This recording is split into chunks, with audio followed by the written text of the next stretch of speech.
సదగురువారలే సారము బోధించు స్వయమైతే తరించును పరులను తారించు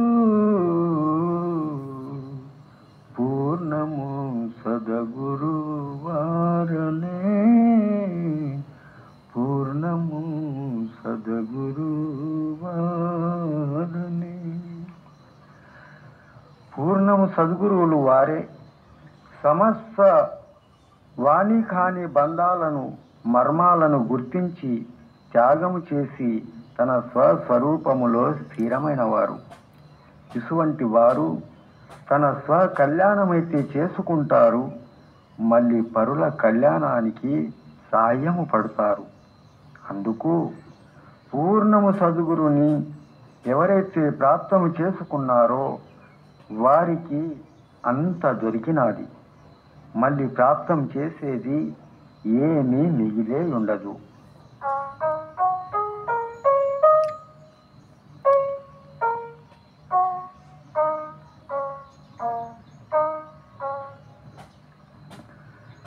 భావము చూసి శిష్యునికి బోధ చేయు మోక్షం భావము చూసి శిష్యునికి చూపించి తనలోననే వస్తు అపరోక్షం భావము చూసి శిష్యునికి భావము చూసి శిష్యునికి. సత్యమైన సద్గురు తన సాన్నిధ్యము శిష్యుల భక్తి భావన తపన తత్పరము జిజ్ఞాస చూసి వారికి ఉన్నది ఉన్నట్ల సత్యమైన బోధ చేసి సుఖము శాంతి మోక్షము మార్గం చూపించి స్థిరం చేస్తారు. దేవీ దేవతల లోకము లోకాంతము భ్రమలు విడిపించి ఆ పరమతత్వము తనలోనని చూపించి తనలో స్థిరము చేపించి ముక్తి స్థితి రహస్యాలను చూపించి శిష్యులను ధన్యం చేస్తారు.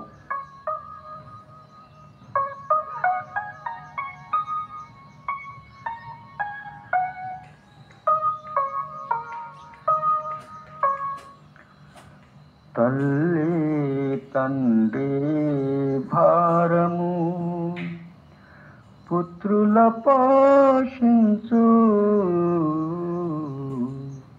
తల్లి తండ్రి భారము అలాగా గురుదేవుడు శిష్యుల నడిపించు తల్లి తండ్రి భారము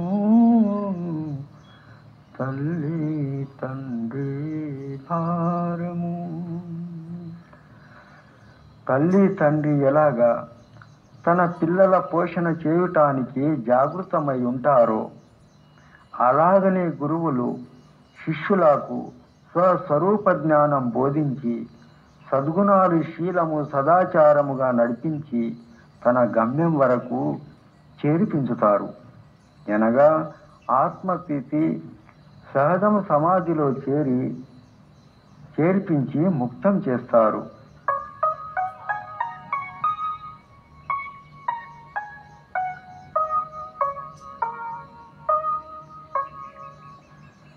సద్గురు ప్రాప్తి కలిగెను సద్గురు ప్రాప్తి కలిగెను హృదయములో వెలగు భ్రాంతి అంధకారము క్షణములోన తొలగు సద్గురు ప్రాప్తి కలిగెను సద్గురు ప్రాప్తి కలిగెను. ఎవరైతే సత్యము సద్గురుని ప్రాప్తించి అపరోక్షము అనగా ఆత్మజ్ఞానము పొందుకుంటారో వారి హృదయములో జ్ఞానము వెలుగుతాది. అప్పుడే అవిద్య, అజ్ఞానము, భ్రాంతి, అంధకారము దూరిపోయి నిశ్చలము శాంతిని పొందుకుంటాడు. అజ్ఞానము వశమై జీవుడు తనకు తానే బంధించిపోతున్నాడు. మరి ఎవరైతే సద్గురు సత్సంగత్యమున సత్యము జ్ఞానం ప్రాప్తించుకుంటారో వారిలో అజ్ఞానము చీకటి కించమైన ఉండదు. ఎందుకనగా వారు సత్యాసత్యముని పరీక్షించుతా నుంటారు. అసత్యము త్యాగము, సత్యము ధారణము చేసి తన కళ్యాణము చేసుకుంటారు.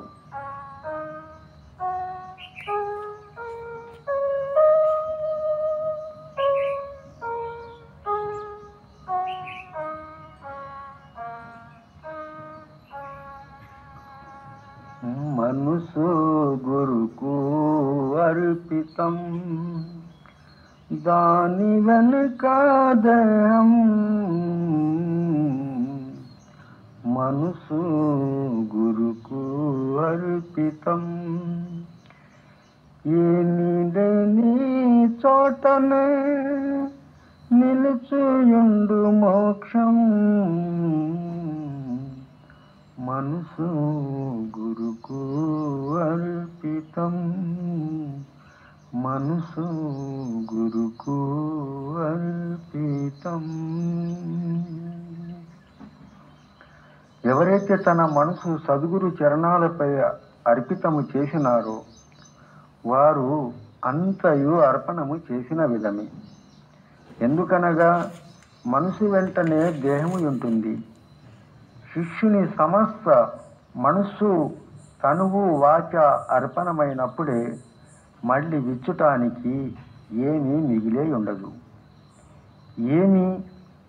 ఏ బంధనము లేనిదే మోక్షం. అప్పుడే శిష్యుని కళ్యాణము అవుతాది.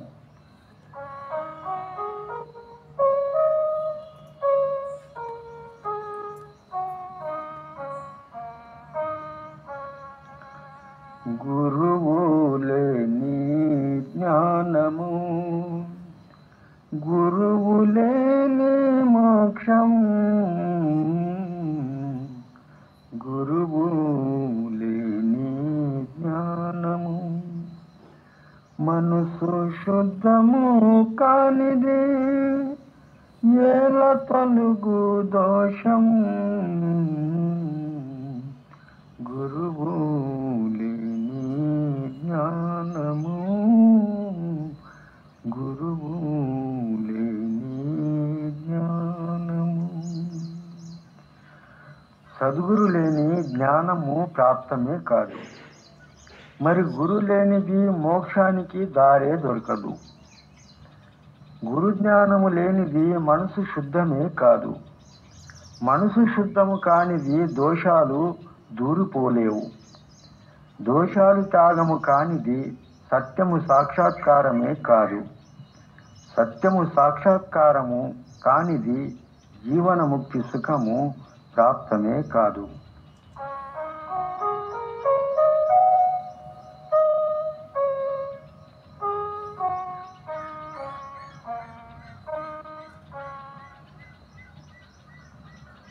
రాజు ఇంటిలో చోరము, రాజు ఇంటిలో చోరము చేసి పట్టు పడవు.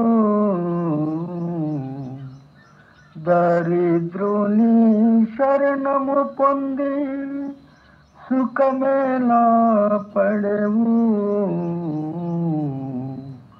రాజు ఇంటిలో చోరము, రాజు ఇంటిలో చోరము.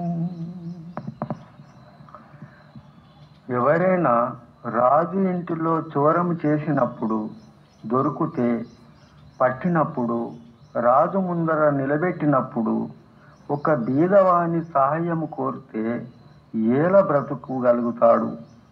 అలాగనే సద్గురు నుండి ముఖము దాచి జడము మట్టి రాళ్ళ కల్పితము దేవి దేవతల శరణము పొందితే యముని బాధలు ఏలదూర్తాయి. అందుకు సద్గురు శరణములోనే జీవుని కళ్యాణము ఉంది.